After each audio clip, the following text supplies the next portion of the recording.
Bonjour à tous, moi je suis Didier Lavoine, je suis directeur technique et du développement chez Digora. Donc aujourd'hui, je vais aborder trois thèmes qui sont pourquoi on commence à parler de cloud opéré dans le monde du cloud, pourquoi tout de suite quand on parle de cloud opéré, on parle de gouvernance FinOps, et puis j'évoquerai avec vous comment aborder la migration. Je prendrai un exemple. Alors j'ai une présentation qui est très fournie, je sauterai sûrement des slides. L'idée, c'est qu'à l'après, on ait un peu de temps pour échanger les uns les autres. Donc, les trois questions, hein, c'est pourquoi a-t-on besoin de cloud opéré tout de suite après, elles ont vraiment besoin et qu'est-ce que c'est que la gouvernance FinOps et comment on procède à une migration vers le cloud. Bon, je passerai la présentation de Vigora.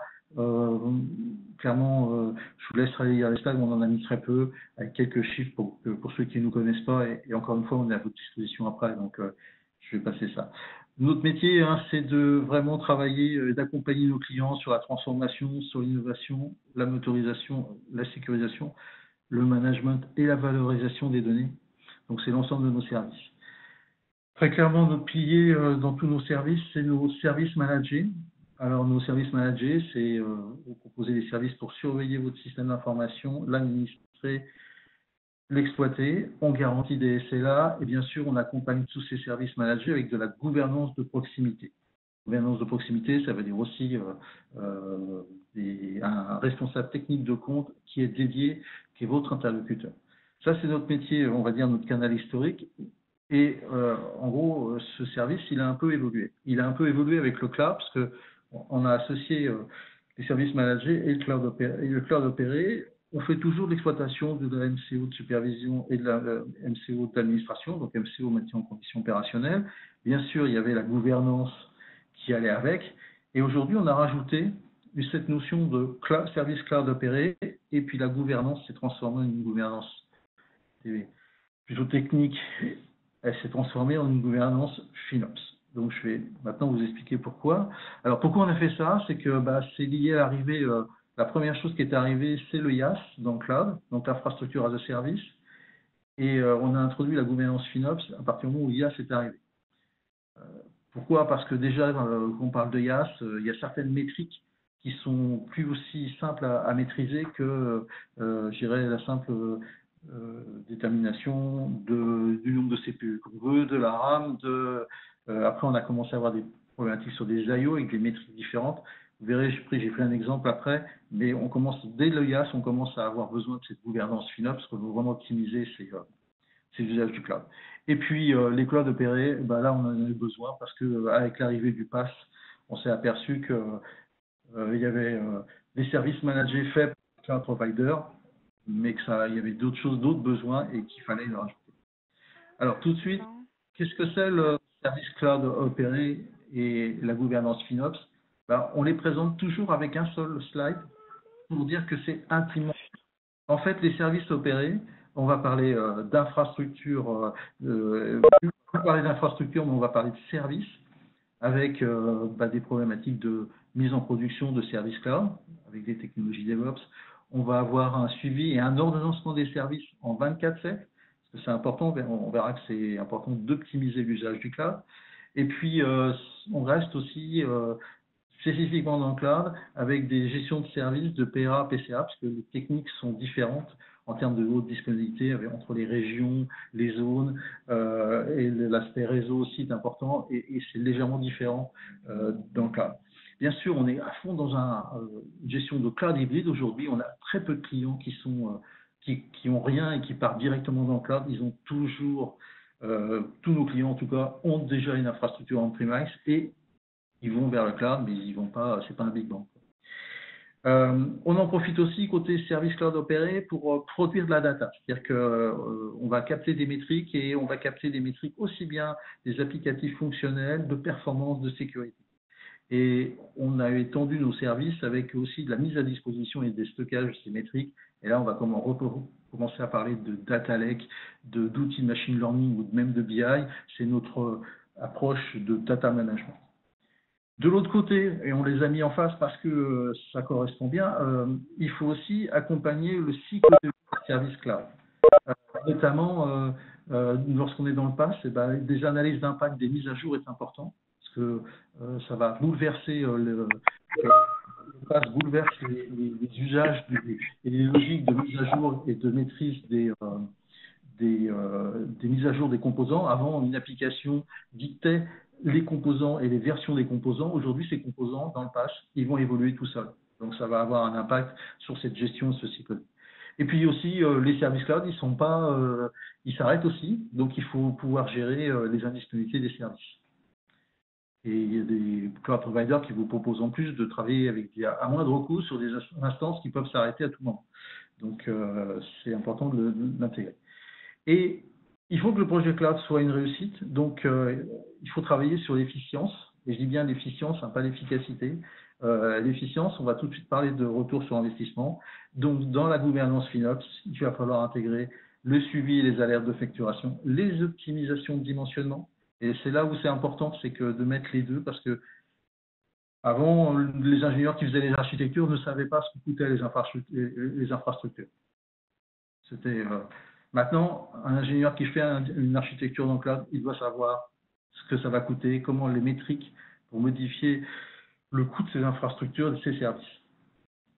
Il faut arriver aussi à faire des projections de facturation. On a au début, depuis qu'on fait du cloud, au début, on rencontrait beaucoup de gens qui nous disaient, voilà, je suis terrorisé de la facture de cloud que je vais recevoir, je ne sais pas ce que je vais recevoir en termes de facture de cloud chaque mois. Et puis, dans la gouvernance FinOps, des fois, il faut refaire une préconisation d'architecture en fonction des métriques de facturation. La gouvernance FinOps a quatre vraiment grands thèmes et quatre objectifs. C'est qu'il faut identifier et supprimer les pertes financières. Il faut arriver à exploiter le cloud pour en réduire le coût. Il faut mettre en place des gouvernances et des outils et des règles. Notamment, la première règle, c'est souvent de travailler avec des notions de tag, c'est-à-dire de pouvoir identifier dans quel service, quelle organisation les ressources. Et puis aussi, il faut intégrer FinOps, il faut faire de la conception pour optimiser. Et on a longtemps connu une approche de consolidation sur VMware. Et bien là, il faut peut-être, nous, le conseil, c'est de faire l'inverse.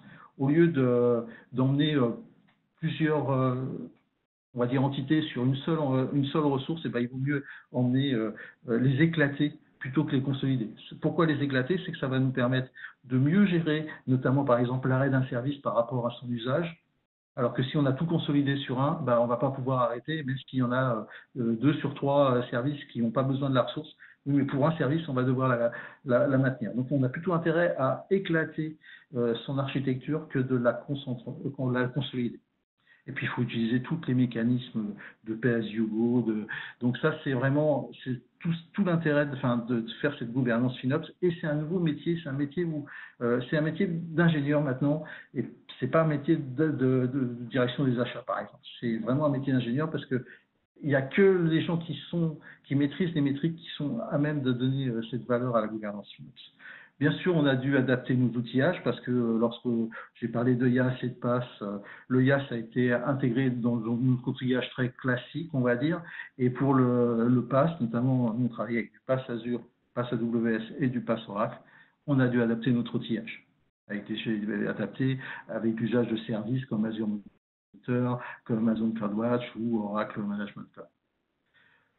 Des exemples de cloud, de gouvernance FinOps, par exemple, ça c'est un reporting pour le cloud Oracle. On peut parler par exemple chez AWS. Alors, vous voyez, on ne parle pas chez AWS, on ne parle pas de gouvernance FinOps. On parle de Cloud Financial Management, mais c'est pareil. Donc, vous voyez, c'est très simple, c'est facilement appréhendable. Bien sûr, non, c'est pas facilement appréhendable, c'est pas simple, parce que quand vous voyez tous les outils que propose le catalogue AWS pour faire cette Cloud Financial Management, on voit qu'il y a beaucoup d'outils, mais par contre, c'est essentiel au moins d'en maîtriser certains noms, parce que c'est vraiment pour garantir la réussite du projet. La notion de taille, j'en ai déjà parlé, c'est important, ça permet vraiment de savoir où est consommé pour pouvoir tuner. Donc là, je ne peux pas vous présenter des reportings de clients parce que c'est confidentiel dès qu'on parle d'argent, mais voilà, donc c'est important. Là, c'est un extrait qui est anonymisé pour nous, mais voilà, c'est important vraiment cette notion de dire je vais pouvoir ventiler mes coûts en fonction d'organisation, de services, d'applications, peut aussi, enfin voilà. Donc, bon, j'avais un cas client, c'est un cas client pour lequel on a réalisé un POC, c'est un système de maintenance prédictive. On devait nous faire un IoT Hub avec un système de data lake accroché avec des systèmes des modules de machine learning. On a fait un POC. Vous voyez, l'architecture est quand même assez complexe. Et dedans, il y a tout. Hein. Il y a un IoT Hub, des web apps, des storage blobs, une base time series. Hein. L'idée, c'est de capter des événements de capteurs dans des trains. On a aussi une base Postgre, on a une base SQL Server, et puis on a nos outils de Machine Learning Studio, c'est le Machine Learning d'Azure.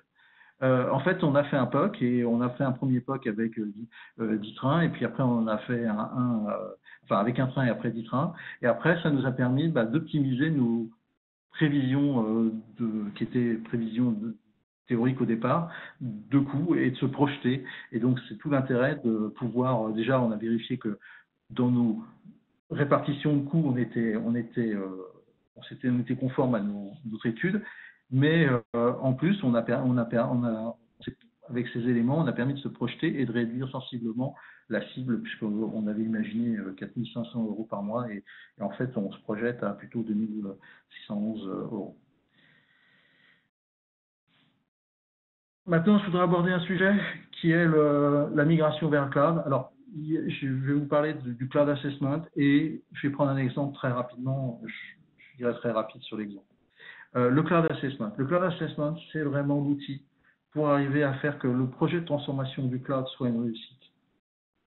Et c'est un domaine où c'est surtout une étude d'opportunité où on va vérifier, on va identifier avec le client, et souvent donc on est l'ambassadeur de la DSI, on travaille pour les DSI, nous, hein, donc vis-à-vis des métiers, on va identifier les enjeux, on va aussi faire des audits d'infrastructure, matériel, on va faire une cartographie applicative. Alors des fois on arrive à les faits, donc tout est bien, mais voilà, donc on a besoin de ça. On va aussi regarder les impacts de réseau et de sécurité, hein, pour exemple là, il faut du réseau.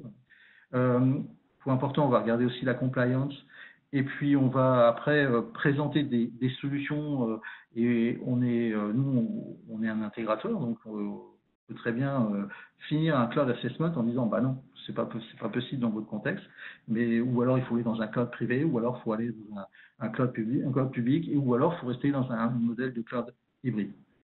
On va aussi penser une chose aussi tout de suite dans ces assessments, c'est on va aussi voir comment on peut imaginer la réversibilité, puis on va faire un macro-chiffrage, et puis après on va aussi imaginer comment on fait la mise en œuvre, parce que la migration est importante. Un petit exemple, on a eu des cas de base de données de santé à mettre dans Azure. Le choix Azure était imposé, donc le client avait besoin d'agilité, avait besoin leur infrastructure était obsolète, ils avaient surtout aussi besoin d'un SLA 24/7, on le voit aujourd'hui, hein, le monde médical est très sollicité. Mais avant de parler de tout de suite de solutions, on va parler du problème. Un mot, le cloud, ça rajoute pas des problèmes, ça aurait tendance même à apporter des solutions pour la mise en œuvre.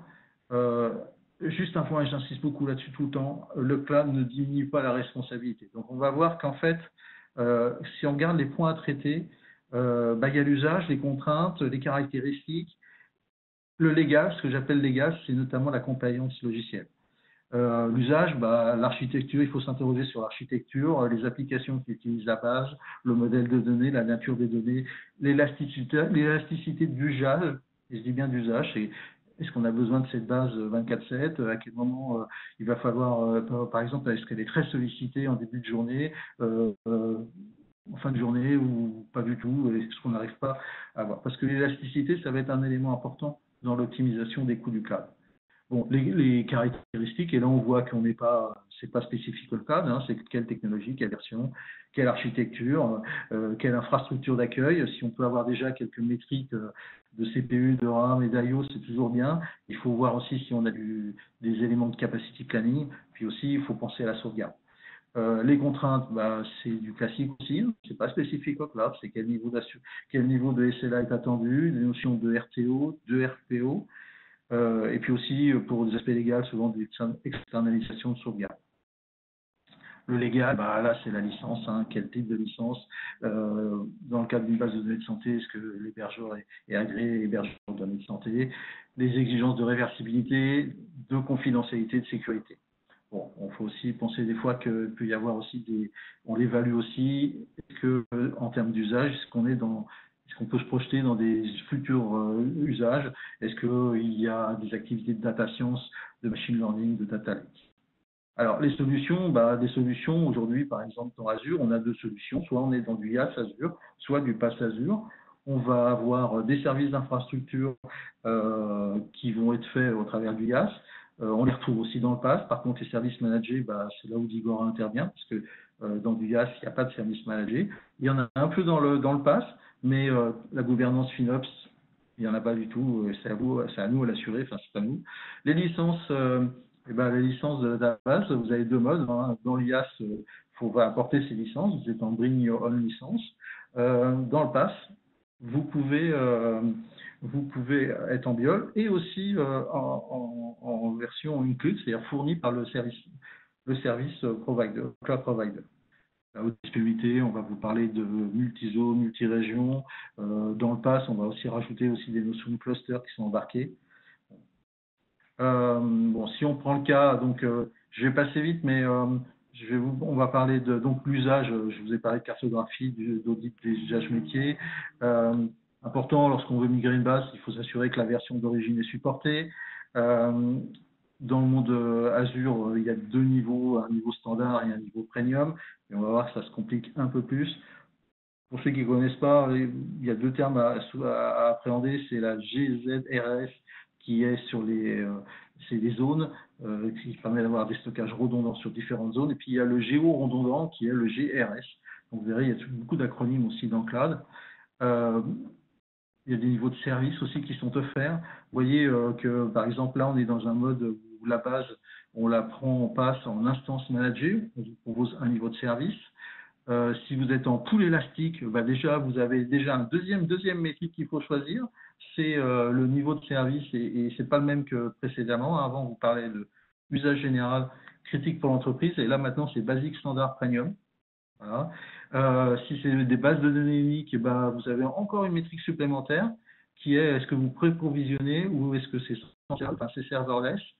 Bon, petit détail, si vous êtes intéressé par Azure, aujourd'hui il y a deux modes de tarification, le DTU versus le VCore. Bon, clairement, vous verrez les facs dans Azure. Je vous conseille, si vous faites un nouveau projet, partez sur le VCore parce que visiblement, la métrique DTU est en fin de vie. Bon, bien sûr, on va s'intéresser aux contraintes. Les SLA, avec Azure, vous avez 99.9 à 99.99.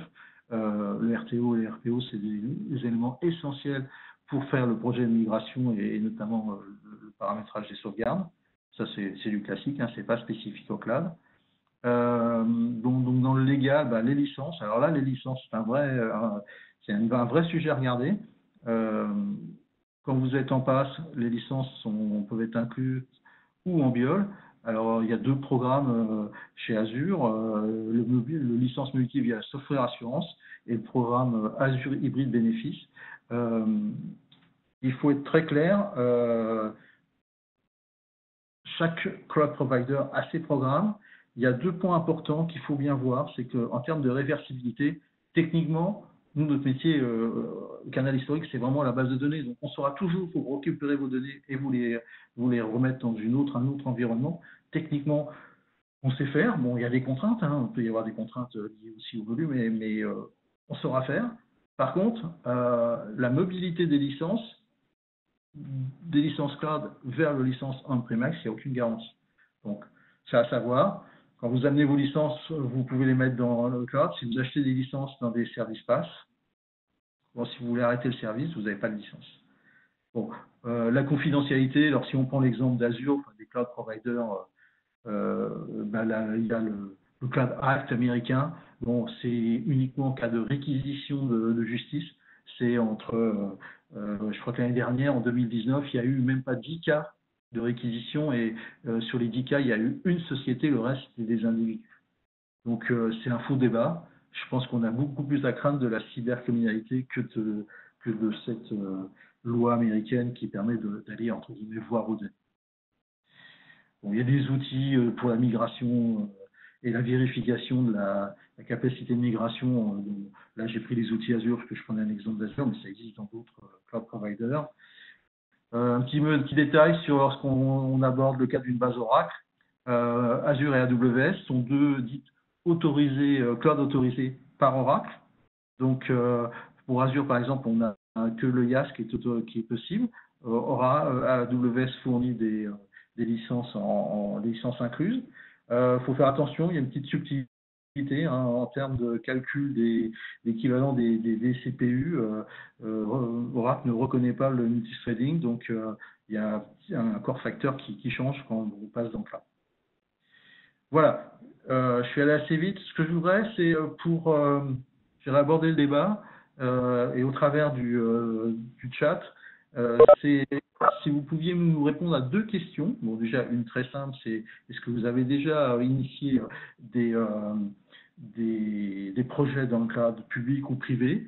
Alors, si on peut nous répondre oui, IaaS passe, ou oui, que passe, ou oui, que IaaS, ou non.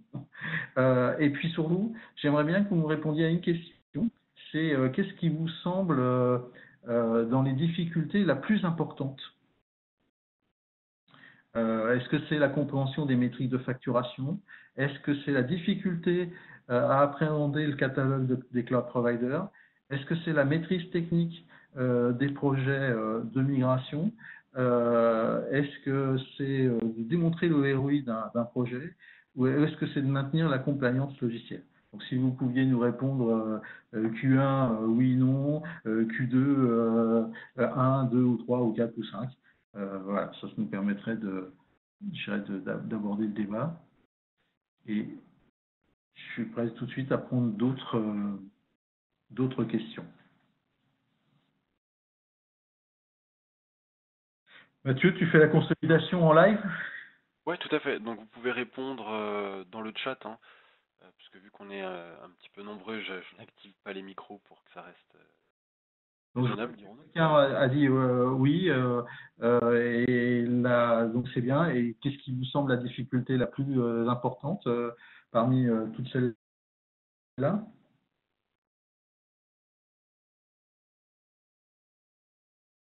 Si vous avez d'autres questions, on les prend aussi, ne vous inquiétez pas. Hein.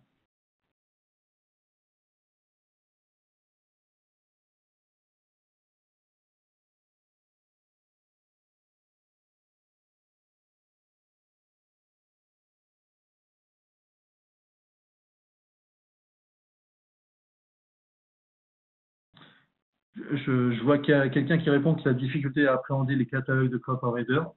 Oui, on est tous bien d'accord, parce que même nous qui œuvrons pour justement apporter du service sur ces domaines à nos clients, c'est pas simple à suivre, on va être tout à fait honnête.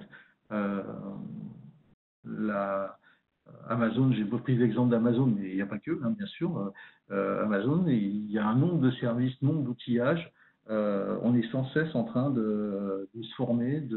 On a encore fait la semaine dernière 2 webcasts sur ce sujet, justement, le cloud financial management, la gouvernance FinOps. C'est vraiment important. Hein, on a vu plein de projets où techniquement ça fonctionne, mais globalement le ROI est pas bon, puisque il y a beaucoup de gens qui se servent encore du cloud comme on se servait des infrastructures on-premise, mais les cloud providers sont gentils, mais ils sont là pour vous faire consommer. Et surtout, la consommation est liée à votre facture après. Donc, il faut savoir vraiment se poser. J'ai coutume de dire, quand vous sortez de votre maison, vous éteignez la lumière. Il y a peut-être des services qu'il faut vraiment arrêter quand on s'en sert plus, qu'il faut redémarrer. Bon, ça c'est assez, on va dire, c'est presque le basique. Ce qui est aussi pas toujours facile à faire, à prédire en termes de budget, c'est lorsque vous utilisez des notions d'élasticité.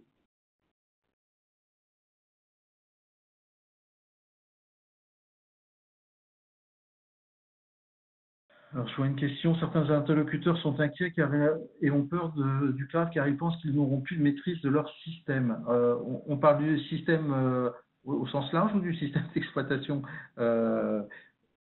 si c'est alors, si c'est au sens large du système d'information, il est vrai que lorsqu'on se passe du côté là de la DSI et de la maintenance qu'on fait sur ces composants logiciels, par exemple, c'est vrai que ce que je te disais tout à l'heure, c'est que d'habitude, une application, on la qualifiait elle utilise telle base de données, sur tel OS, éventuellement sur telle version de l'hyperviseur. Et l'hyperviseur permettait de s'affranchir normalement de la partie hardware. Aujourd'hui, l'hyperviseur, on n'y a plus accès, puisque ça, c'est la chasse gardée entre guillemets du cloud provider. Donc, on peut maîtriser l'OS et la version de la base de données. Sauf que dans du IaaS, on va pouvoir maîtriser à peu près tout ça, et on va pouvoir toujours avoir la chaîne, l'application valide les différents composants qu'elle utilise. Dans du PaaS, c'est plus près. Dans du PaaS, vous n'allez pas pouvoir maîtriser l'évolution de la version de la base de données, par exemple. Pourquoi on pourrait dire que c'est vraiment dramatique? Ça veut dire non, ça veut dire que ça va introduire des nouveaux coûts de test, parce qu'il va falloir à chaque fois tester quand même si toute la chaîne continue de fonctionner. Puis il y a un côté qu'on peut voir de manière bénéfique. Nous, chez Digora, on fait donc du maintien en condition opérationnelle de base et d'application. On a encore de l'Oracle 8. Ça veut dire qu'aujourd'hui, on est à la version 19 d'Oracle. Hein. On a sauté des versions entre la 12 et la 18 et la 19, mais donc on supporte encore. Alors, ce qu'on peut faire, parce que l'éditeur, bien sûr, ne supporte plus, et c'est parce que l'appli n'a pas évolué et ne supporte que Oracle 8. C'est peut-être un peu dommage, et on peut peut-être se dire que le cloud va amener automatiquement la maintenance des applications, puisqu'il va falloir, et qu'on va plus se retrouver face à, comme dans le cas auquel je pense, face à un mur où on ne peut pas faire évoluer l'application, on ne peut pas faire évoluer la base non plus, alors que si on l'avait fait au fur et à mesure et poussé par, entre guillemets, le cloud, on serait avec une application up-to-date, une base up-to-date. Pouvez-vous préciser le coût des licences Oracle sur AWS si Multisigning a accédé? En fait, en termes de CPU, ça coûte le double.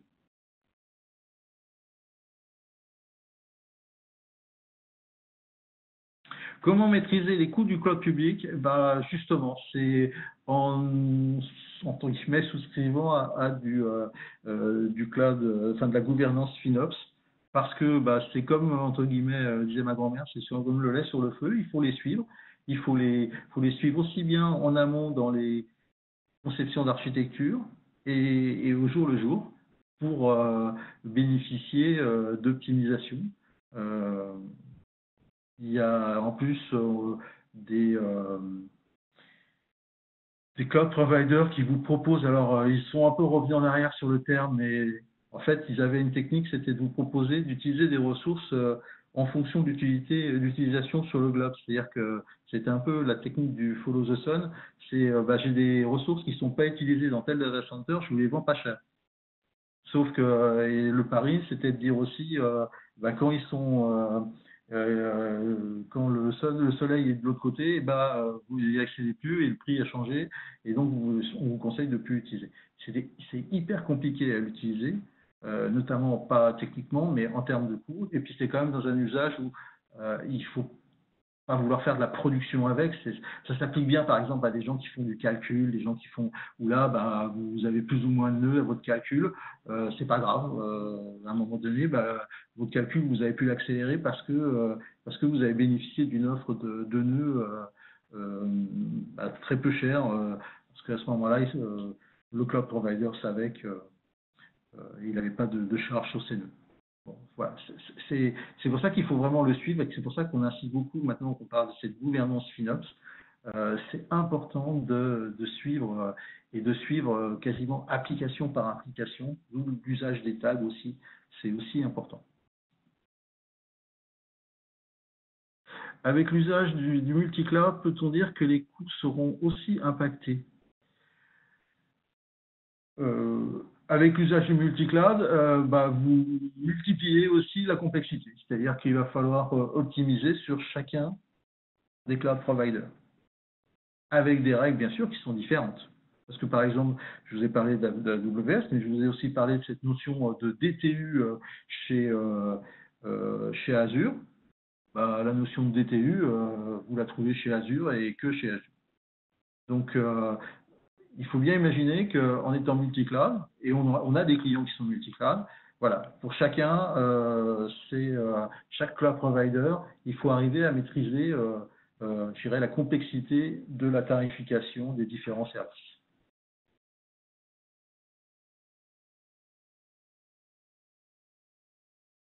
Il y a une petite question aussi qu'on a zappée.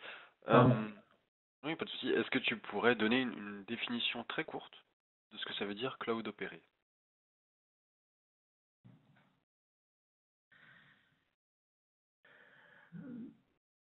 Le cloud opéré, c'est,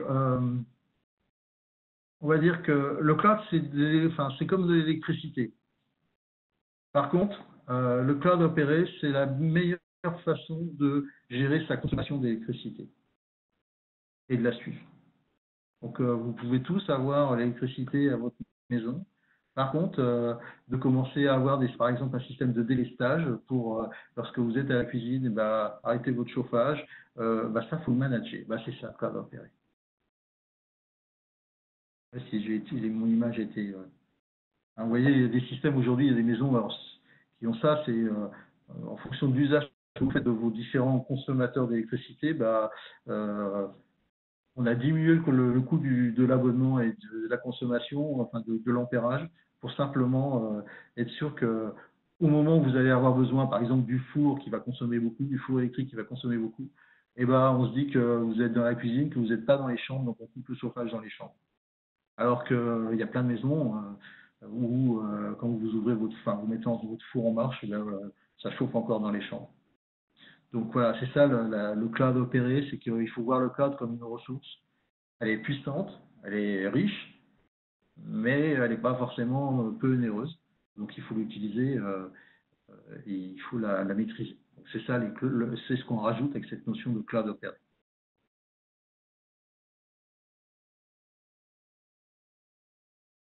Comment utiliser le meilleur des deux mondes entre un cloud privé et un cloud public pour sécuriser le retour arrière si nécessaire?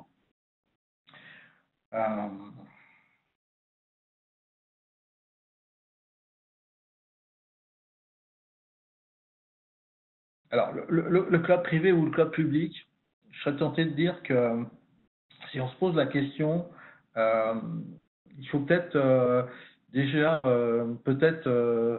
scinder ce qui est essentiel, ce qui est vraiment qu'on maîtrise et on sait que c'est notre noyau, notre socle. Et là, on va peut-être aller plus vers le cloud privé. Si on se pose la question, on va choisir entre le cloud privé et puis, ce qui est la variable d'ajustement, ce serait d'aller dans le cloud. On pourrait très bien imaginer que les équipes de développement, on les met dans du cloud public et que le système de prod, on le met dans du cloud privé. Cloud privé qui va vous offrir, par exemple, un aspect, entre guillemets, plus confidentiel, plus souverain, même si cette notion maintenant de souverain, les grands cloud providers sont arrivés en France. On sait très bien choisir, se dire qu'on veut être à Paris, dans les data centers parisiens. Il y avait quelques années encore, avant l'arrivée d'Azure et AWS, c'est vrai qu'on était forcément à Londres, à Dublin. Ça pouvait être un problème dans la vue de certaines directions générales ou de RSSI. Aujourd'hui, on est à Paris. Bon. Mais le cloud privé, on pourrait dire, voilà, on consacre plutôt à la partie la plus essentielle Et le cloud public, c'est la variable d'ajustement. Et là, on joue sur toute l'élasticité de la variable d'ajustement. Notamment, on arrête on arrête les services lorsque les développeurs ne travaillent pas. Voilà, si on pouvait, voilà, déjà entre la partie cloud public et cloud public. Après, sécuriser le retour, il n'y a pas de débat entre du cloud public et du cloud privé. Le débat serait plutôt entre du IaaS et du PaaS. Pour favoriser le retour arrière si nécessaire, on va dire que c'est le IaaS qui est la bonne cible. Le PaaS, ça va être un peu plus compliqué en termes notamment de licence. Et les licences, c'est quand même un coût important. Après, en plus, sur le PaaS, là où ça peut être compliqué, c'est en termes de fonctionnalité. C'est-à-dire que si vous utilisez des services PaaS qui ont des fonctionnalités très particulières que vous ne retrouvez pas ailleurs, la réversibilité pour en ressortir, ça va être un peu plus long. Alors que si vous mettez une base dans un IaaS, la base, la technologie, on l'aura aussi on-premise et on pourra même aller dans un autre cloud provider. Si vous avez utilisé une base, par exemple, très spécifique du catalogue du cloud provider, avec des fonctionnalités très orientées par rapport à l'usage que vous voulez en faire, on va avoir un peu plus de mal à sortir.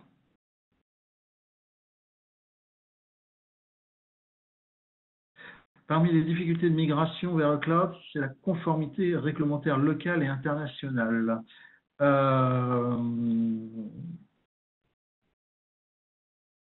Qu'est-ce qu'on veut dire par là?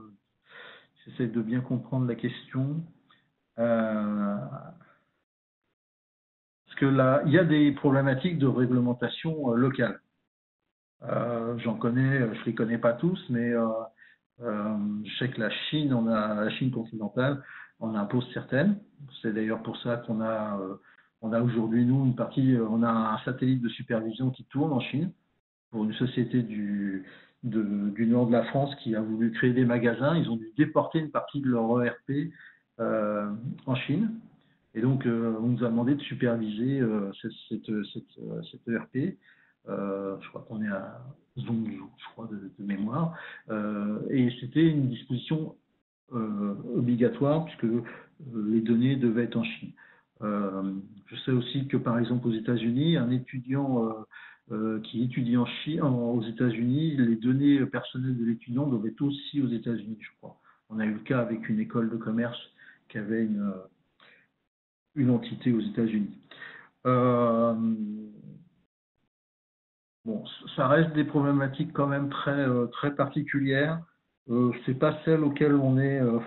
C'est pas ce qui nous occupe entre guillemets le plus. Ça arrive, mais pour l'instant, en tout cas, dans notre expérience, on a eu quelques soucis. On a quelques gens qui s'inquiètent par rapport à la RGPD, notamment lorsque vous n'êtes pas en Europe. C'est un faux débat parce que la RGPD, tel que c'est décrit et analysé, n'est pas spécifique à l'Europe. C'est valable dans le monde entier. C'est pour plutôt les ressortissants européens, mais leurs données peuvent se trouver assujetties à la RGPD n'importe où se trouvent leurs données. En fait. Alors après, pour arriver à mener des actions en justice dans certains pays, là, je pense que c'est pas forcément facile, mais globalement, oui, la Russie aussi, la Russie impose que toutes données de ressortissants russes soient en Russie, et je crois qu'il y a une exception, la Suisse. Je ne sais pas pourquoi. Donc, je crois que les sociétés allemandes aussi ont quelques réglementations aussi. Je crois que leurs données doivent être aussi sur le sol allemand.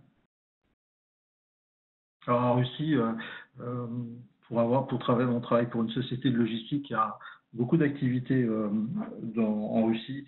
Là, c'est pas simple hein, parce que on parle même pas de cloud, mais je vois une autre question, je m'interromps. Comment peut-on encourager une politique cloud first? Clairement, il faut en démontrer le ROI. C'est le nerf de la guerre. Hein. Quand on faisait des architectures de PA, PCA, c'était la première premières choses qu'on faisait. On commençait à parler de BIA, Business Impact Analysis, et de ROI. Alors dans le cadre de PRA, PCA, on parle surtout de RONI, c'est-à-dire c'est le retour sur le non-investissement, c'est qu'est-ce qui se passe si vous ne le faites pas.